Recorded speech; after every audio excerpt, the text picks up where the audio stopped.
ఈరోజు లోక్సభలో స్పీకర్ను ఎన్నుకోవాల్సినటువంటి రోజు. అయితే ఈరోజు జరిగిన విషయాలు ఒకసారి గమనించినట్లయితే ఈరోజు స్పీకర్ ఎన్నికకు ఏకగ్రీవంగా ఎన్నుకుంటారు అని చెప్పి అందరూ భావించారు. ప్రతిపక్ష పార్టీలు, విపక్ష పార్టీలు కూడా దీనికి సహకరించాలి, ఏకగ్రీవంగా స్పీకర్ ఎన్నికను ఆమోదించాలి అని చెప్పి ఇండియా కూటమిని అడగటం కూడా జరిగింది. అయితే అనూహ్యంగా ఇండియా కూటమి కూడా స్పీకర్ పదవికి పోటీ పడుతూ నామినేషన్ దాఖలు చేసింది. ఉదయం నుంచి మీడియాలో రకరకాలైనటువంటి వార్తలు, అసలు ఇదే దేశంలో మొట్టమొదటిసారి స్పీకర్కు సంబంధించి ఎలక్షన్ జరగటం లోక్సభలో.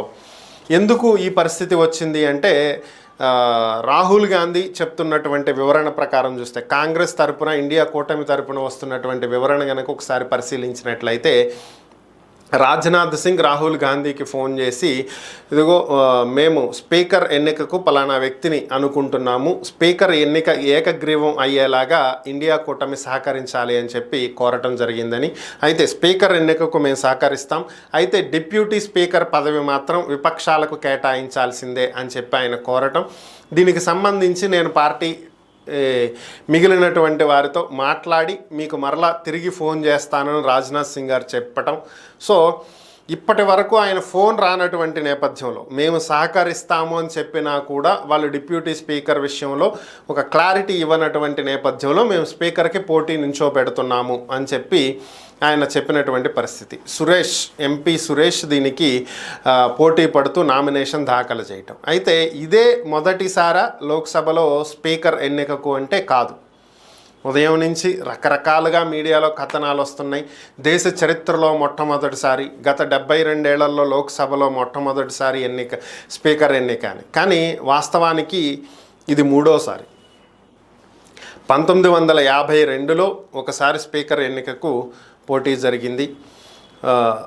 జీవి మల్వంకర్, శంకర్ శాంతారాం వీళ్ళిద్దరూ అప్పుడు పోటీ పట్టడం జరిగింది. ఆ తర్వాత 1976 ఎమర్జెన్సీ టైంలో, 1975 నుంచి 1977 వరకు 21 నెలల పాటు ఎమర్జెన్సీ ఉంది.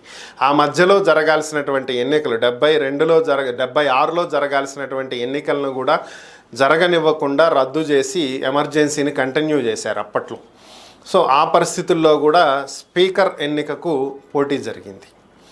ఇక్కడ భగవత్ బల్వంకర్, అలానే జగన్మోహన్ రావు, సో వీళ్ళు అప్పుడు పోటీ పట్టడం జరిగింది. సో ఇలా 2 సార్లు పోటీ జరిగింది. ఇది మూడవసారి లోక్సభలో స్పీకర్ ఎన్నికకు పోటీ జరగటం. మరి అటు ఇండియా కూటమి వ్యక్తి పార్లమెంట్ స్పీకర్ అవుతారా, లేదా ఇటు ఎన్డీఏ కూటమి అభ్యర్థి అవుతారా అనేది చూడాలి. అయితే కొద్దిసేపటి క్రితమే మనకు అందుతున్నటువంటి వార్తల ప్రకారం ఇండియా కూటమి ఏపీలోని వైఎస్ఆర్ కాంగ్రెస్ పార్టీతో జరిపినటువంటి చర్చల ప్రకారం జగన్మోహన్ రెడ్డి గారు లోక్సభలో తనకున్నటువంటి 4 ఎంపీలని ఇండియా కూటమి తరపున ఓటు వేయాల్సిందిగా ఆదేశాలు ఇచ్చారు అనేది సోషల్ మీడియాలో వైరల్ అవుతున్నటువంటి వార్త. మరి ఇందులో ఎంతవరకు వాస్తవాలు ఉన్నాయనేది అయితే మనకి తెలియదు. సో వైసీపీ ఇండియా కూటమి అభ్యర్థిని స్పీకర్గా బలపరిచింది. ఇక టీడీపీ, జనసేన ఆల్రెడీ ఎన్డీఏలోనే ఉన్నాయి కాబట్టి వాళ్ళు ఎలాగూ ఎన్డీఏ కూటమినే బలపరుస్తారు. ఇది పరిస్థితి.